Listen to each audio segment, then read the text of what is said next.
Hi, everybody. This is Mrs. Delanis. We are back for another celebrity interview, and this morning we have Miss Caitlin Pankow. So welcome, Caitlin. How are you? I'm great. How are you? Great, great. So I'm going to have you just take a minute, tell us what you teach, get a little bit about your background, and then we'll go into my questions. Awesome. Sounds good.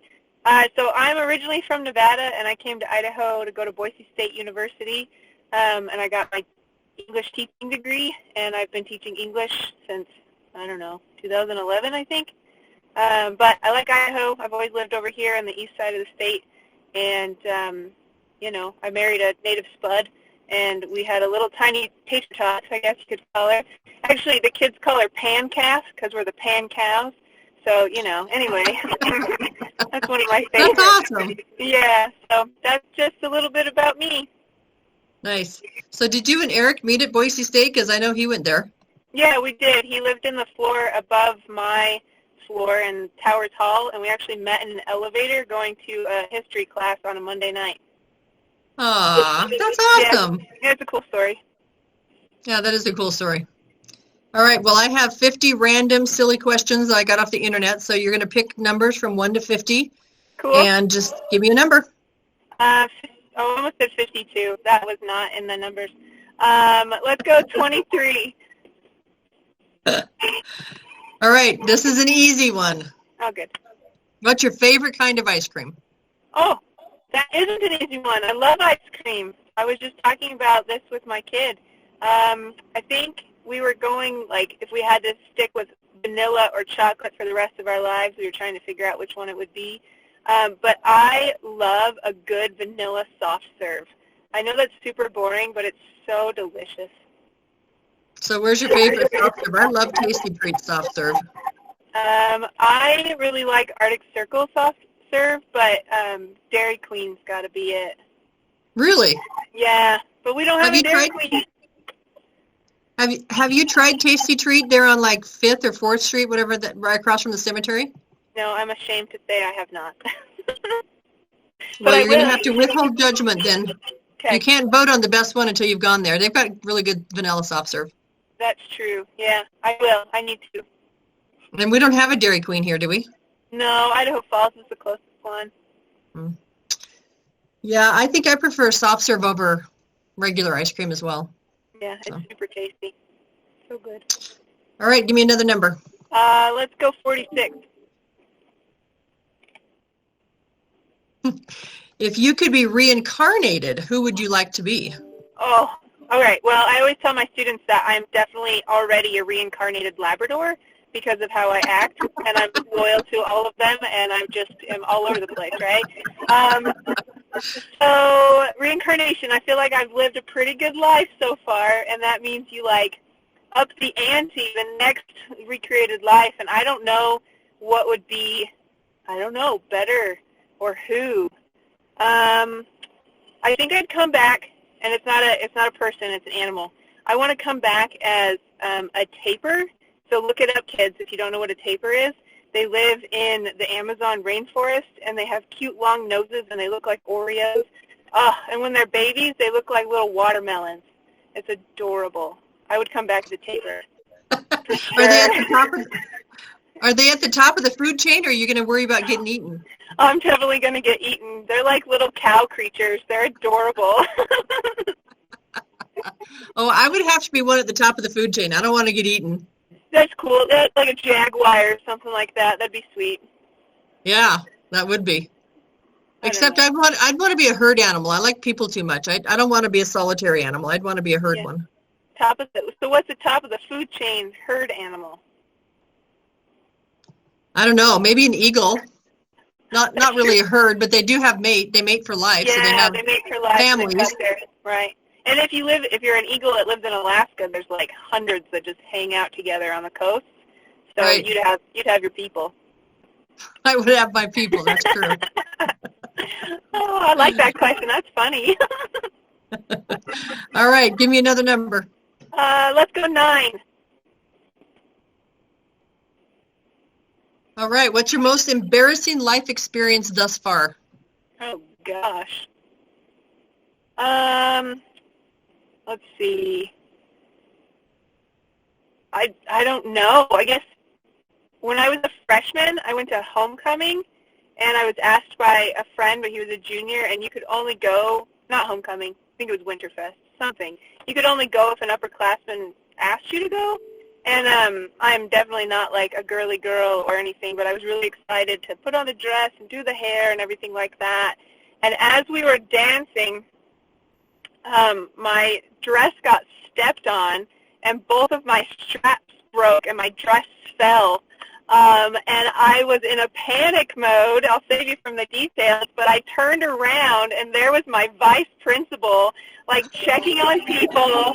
And I had known my vice principal since third grade when he was my computer teacher. And here I am with my dress, you know, not where it should be. And it was super embarrassing. And there were no cell phones to call Mom, so I had to go find a payphone and hold my dress up, and it was pretty good. It was pretty terrible. How mortifying. I would die. I know. I was 14, 15. I was 15 years old.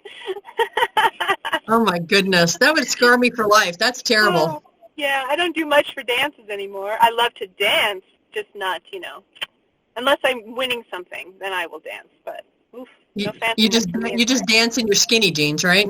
Yeah, exactly, and my plaid T-shirts.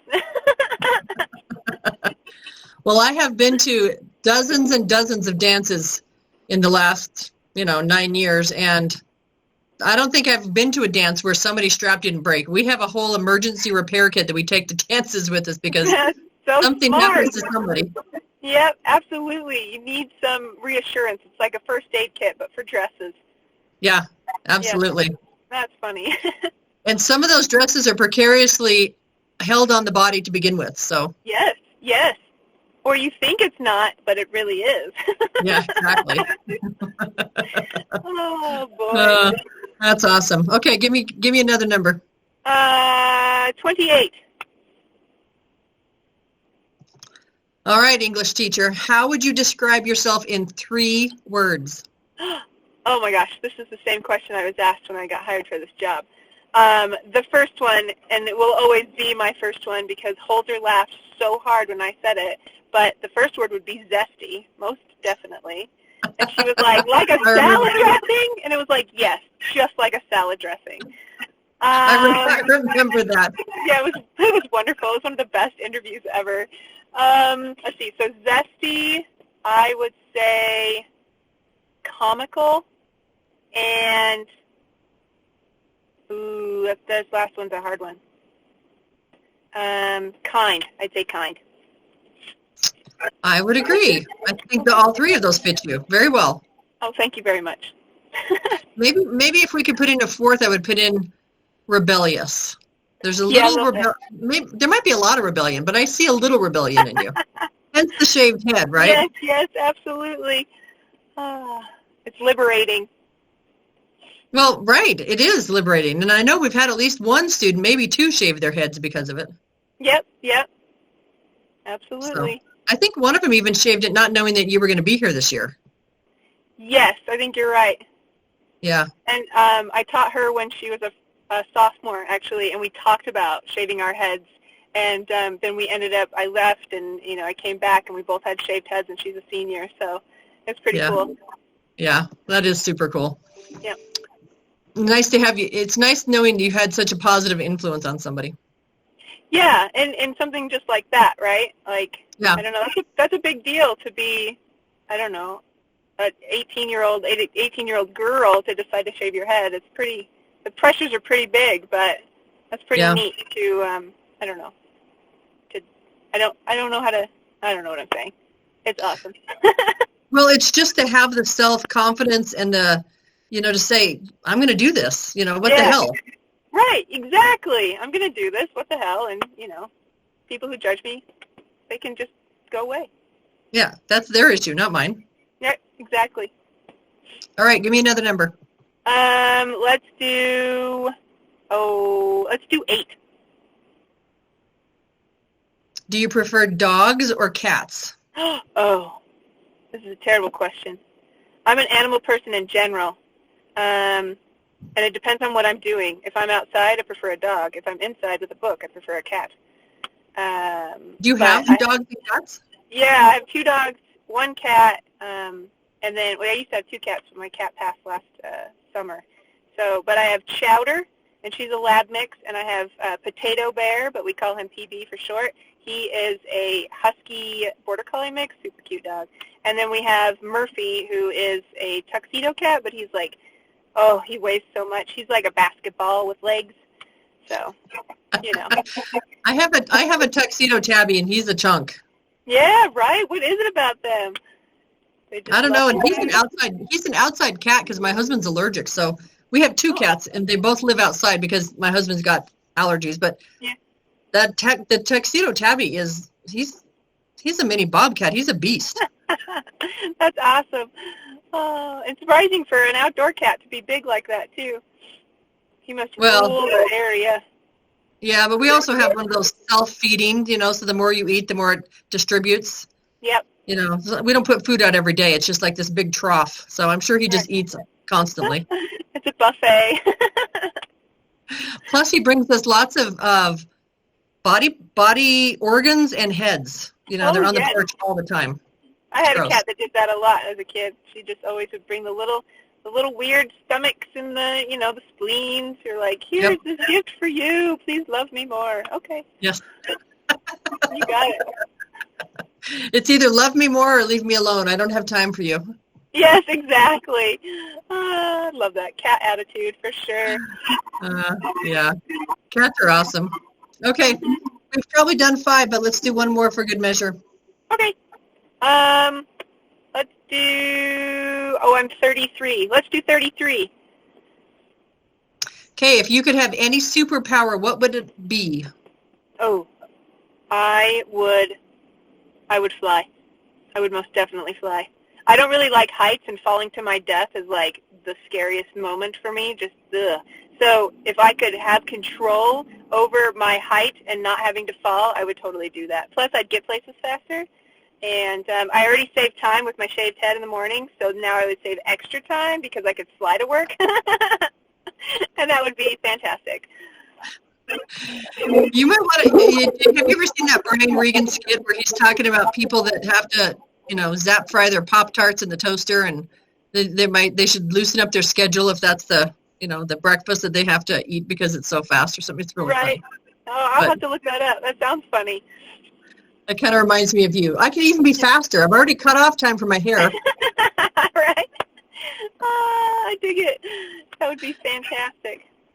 No, I agree. One of my favorite rides at Disneyland is that one where you feels like you're going out over the world, and you fly over all the the 7 wonders of the world and all the great places in the world. You have smells and wind, and it's super cool. I love that feeling. I would agree. I do too. It's I don't know. Sometimes I look at the birds and I just envy them for their ability to do that, right? But we get it like that in rides, and that feeling of like being weightless, but also having the power to do what we need to do. So I think that's cool. Very cool. I agree. All right, Caitlin. Well, it was great having you here. Thanks for interviewing and sharing a little bit about yourself.